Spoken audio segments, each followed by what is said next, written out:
इस कथा को 9 दिवसीय पारायण को कैसे किया जाए, तब वो बताते हैं कि भगवती का ये जो गुणगान है, इसको श्रवण करने के लिए सबसे पहले तो जिस प्रकार के विधान बताए गए हैं अन्य कथाओं के लिए, उन्हीं कथाओं का विधान बताया है। लेकिन इसमें कुछ विधान ऐसे बताए हैं कि एक मुहूर्त तक जो सुन ले कथा, एक मुहूर्त तक जो कथा सुन ले तो भी उसका लाभ विशेष होता है। यानी एक मुहूर्त भी अगर कोई कथा सुन करके बैठा हुआ है या 2 मुहूर्त तक कथा सुनना, तो उसके अलग अलग वो बताए हैं कि पहले मुहूर्त में आप बैठे तो उससे आपको धन की, फिर उसके बाद आरोग्य की, फिर उसके बाद में आपके समाज और कुल परिवार की। इस प्रकार से ये पूरी की पूरी कथा जो होती है, इस कथा में जितना समय आप देते हैं उसके अनुसार आपको पुण्य फल की प्राप्ति होती है।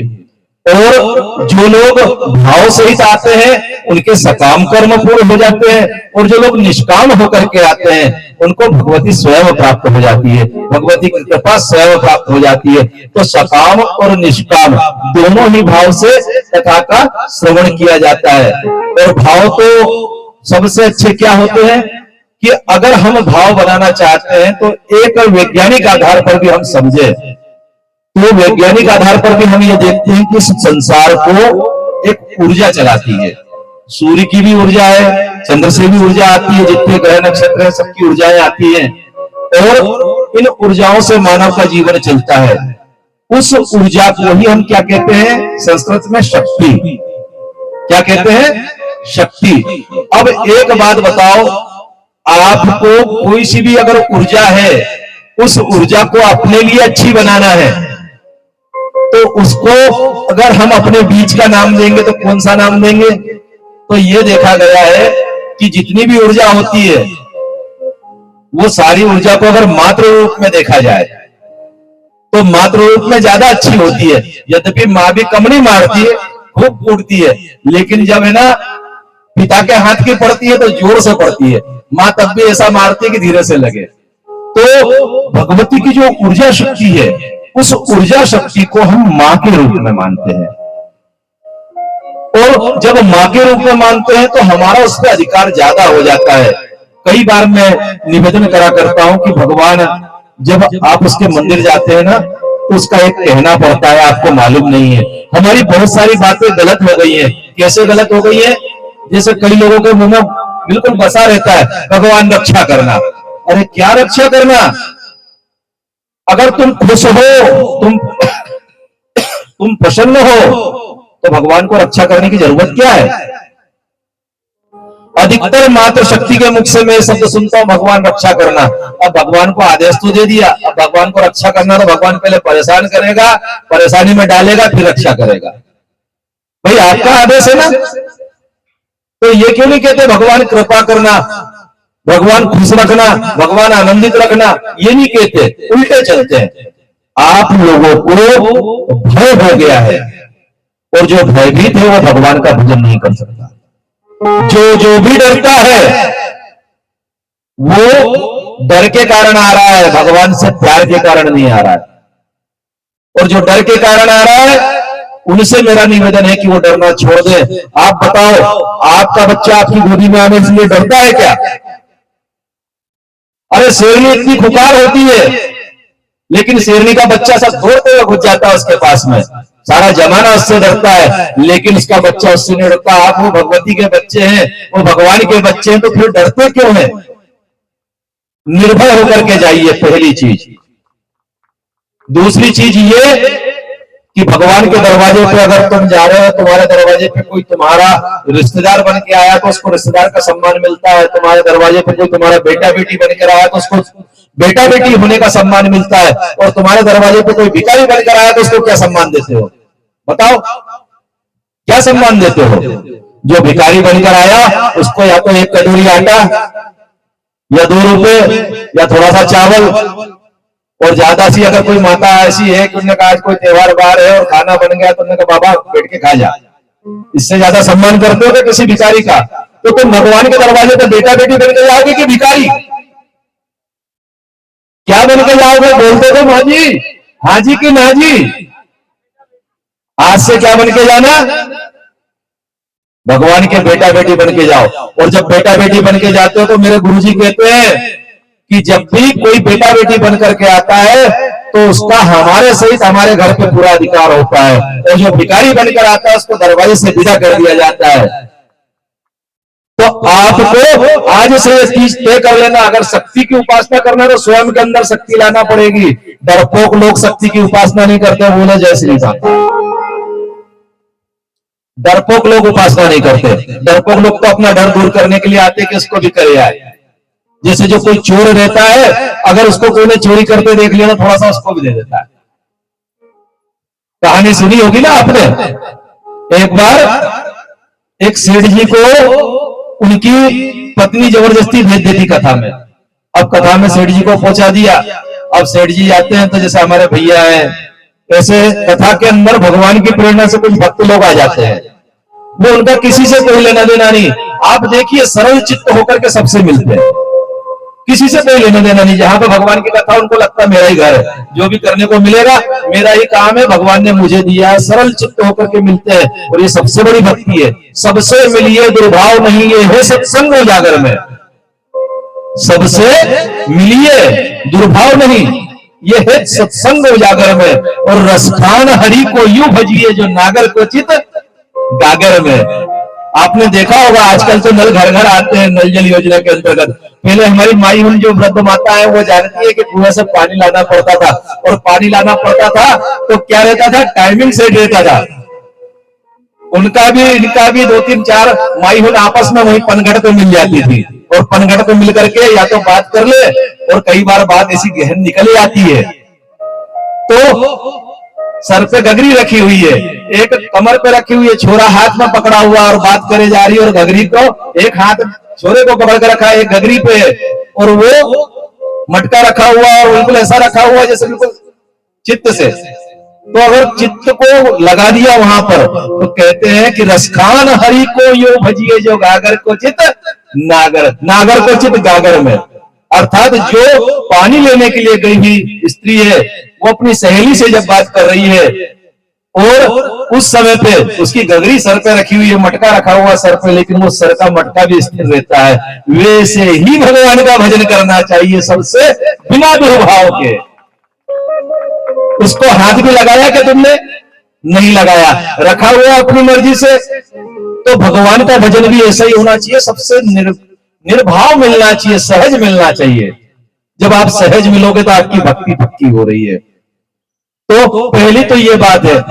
अब वो सेठ जी जब पहुंचे तो क्या देखते हैं कि भैया ने बोल दिया आइए दादा आइए, आइए सेठ जी आइए। अब सेठ जी आकर के बैठे, थोड़ा गर्मी का दिन था, कथा कराने वाले भक्त लोग भी थोड़े से उच्च क्वालिटी के थे, तो पंखा उंखा लगा था, वहीं पे सामने कूलर के पास में सेठ जी को बैठा दिया। अब सेठ जी जब कथा सुनने चले तो क्या देखते हैं कि थोड़ी देर में नींद आने लगी। पंडित जी कुछ मंत्र कह रहे थे, इतनी देर में सेठ जी सो गए। अब दो चीज सेठ जी ने सुन ली कथा में। एक चीज क्या सुनी, आइए, दूसरा बैठिए, और सेठ जी को नींद आ गई। अब जब सेठ जी ने पूरी कथा पूरी हो गई, अब सेठ जी पहली बार भगवान के भजन में गए थे, निंद्रा देवी आ ही जाती है। अब निंद्रा देवी ने अपना आसन लगाया, सेठ जी सोते रहे, और आखिरी में जब कथा पूरी हो गई तो सब लोग खड़े बड़े हुए, देखा तो उसने कहा यार सेठ जी को भी जगा लो। तो धीरे सेठ जी को जगाया, सेठ जी ने प्रसाद लिया, बोले जाइए। अब 3 चीज हो गई सेठ जी को। अब पत्नी को जाकर के बोलते हैं, पत्नी पूछती कथा सुनी है? बोले हाँ। क्या बोला पंडित जी ने? बोले वो तो मेरे को नहीं मालूम, मैं गया था तो एक ने बोला आइए बैठिए और जाइए। पत्नी समझ गई कि इन्होंने नींद निकाली आज। अब नींद निकाली और कहा चलो पांडाल तक तो पहुंचे, नहीं तो मेरे को भी रोकते थे। पांडाल तक पहुंच गए, यही बहुत है, कल कथा भी सुनी आएंगे। अब हुआ ये कि सेठ जी ने दिन में अच्छी नींद निकाल ली थी, रात को जागरण हो रहा सेठ जी का। अब पत्नी ने बोल दिया तुम तो ये मंत्र का जप करा करो। अब सेठ जी बैठे बैठे खटिया पे लेटे हुए हैं और कहते हैं आइए बैठिए जाइए, आइए बैठिए जाइए। अब इतने में क्या हुआ कि एक चोर कहीं से चोरी करके आया था, सेठ जी के घर में चोरी करने के लिए घुसा। अब जैसे ही उसका आना हुआ तो सेठ जी बोलते आइए। अब जैसे ही चोर ने देखा कि सेठ जी ने बोला आइए, अब चोर थोड़ा सा घबराया, छुपने लगा। तो क्या कहते हैं, बैठिए। अब वो छुप करके बैठा तो सेठ जी कहते बैठिए, और तीसरी बार में वो भगने लगा तो बोले जाइए। तब तो पक्का समझ गया कि सेठ जी मेरे को पहचान गया और ये कल मेरे को राजा से पकड़वा देंगे, और पकड़वाने के बाद में तो फिर मेरी क्या हालत होगी। वो जल्दी से आया और जल्दी से आकर के क्या बोलता है, बोले सेठ जी ये आप रखो, और ऐसा सारा सामान वहां पर रख करके और भाग गया। अब सेठ जी ने देखा तो उसमें धन। अब सेठ जी ने आवाज लगाई सेठानी को, अरे बोले जल्दी आ। बोले क्या बात है, अरे बोले देख तो सही तेरे भगवान को बहुत दयालु, मेरे को तो मालूम ही नहीं था इतने दयालु होते हैं भगवान। पहली बार बोले एक बार मैंने भजन करा और इतने दयालु भगवान है। बोले क्या, देखा तो उसमें धन रखा हुआ। धन रखा तो सेठ जी को पत्नी उनकी समझ गई कि कोई चोर वोर आया होगा। बोले तुम क्या कर रहे थे, बोले कुछ नहीं तेरे भगवान आए, मैंने कहा आइए। बोले वो झुकने लगे मेरे को देख कर, मैंने कहा बैठ जाइए जहां पे आपकी इच्छा हो। तो बोले फिर वो तो सामने ही आ गए। बोले जाने लगे तो बोले मैंने कहा जाइए। तो बोले पलट करके आए और थैली मेरे को देख करके चले गए। तो आइए बैठिए और जाइए। कथा में जब इतनी भी बात हो जाए तो कभी कभार काम आ जाती है। वैसे ही मैंने कहा ना कि अगर कोई चोर है उसको चोरी करते देख लिया तो अपना धन आपको दे जाएगा, तो वो चोर भयभीत रहता है। आप लोग कोई चोर थोड़ी है। जो भगवती के दरवाजे पे जाए, भगवान के दरवाजे पे जाए तो मांगते हुए जाए, याचना करते हुए जाए। आप लोग तो अपना अधिकार जताते हुए जाया करिए कि माँ के घर जा रही हो, जैसे अपने ससुराल से जब मायके जाती है राखी के टाइम पे माए हम तो कैसा पावर दिखाते जाती है, वैसे मंदिर भी आना चाहिए। बोले सीताराम, वैसे ही मंदिर आना चाहिए। जब मंदिर में तुम ऐसे आओगे तो जो ऊर्जा तुम लेकर के आते हो वही ऊर्जा से सामने वाला मिलता है। और तुम किसी के घर चले जाओ, अरे भैया बड़ा परेशान, तो वो भी तुम्हारे सामने रोना शुरू कर देगा। और अगर मान लो तुमने कहा अरे भैया क्या बात है, बहुत अच्छा लग रहा है ये बात, तो वो भी ऊर्जा से बात करेगा। वैसे ही भगवान एक आईना है। मैं कई बार कहता हूं कि भगवान कौन है, आईना है। आवाज नहीं आती कोई एकाध जोर से बोल दिया करो, ये दूर पड़ जाता हूं ना, और मेरे पास तो ये लगा हुआ ध्वनि विस्तारक, तो अगर ऐसा जोर से मुंह भी अगर चल जाए तो मेरे को लग जाए कि आवाज हो गई होगी। तो भगवान कौन है, आईना। उसके सामने जब हम जैसे जाएंगे वो वैसा ही हमको देखेगा। अगर हम रोते हुए जाएंगे तो वो भी रोने लग जाएगा, क्योंकि वो तो हमसे बड़ा ड्रामेबाज है, कन्हैया को कौन नहीं जानता। वो पहले ही बोल देता है कि मैंने माखन नहीं खाया, माखन तो इन लोगों ने मेरे को जबरदस्ती बुलाया था। एक भजन नहीं है, मैं 2 कड़ी गा के सुनाता हूं। वो कन्हैया क्या कहते हैं, मां उनको समझाती है कि सावले सलोने कन्हैया मेरे, हाँ कन्हैया मेरे, लाल माखन चुराने न जाया करो, न जाया करो। कन्हैया मेरे, कन्हैया मेरे, लाल माखन चुराने न जाया करो, न जाया करो। नहीं से लगी घर में की लगी, नहीं से लगी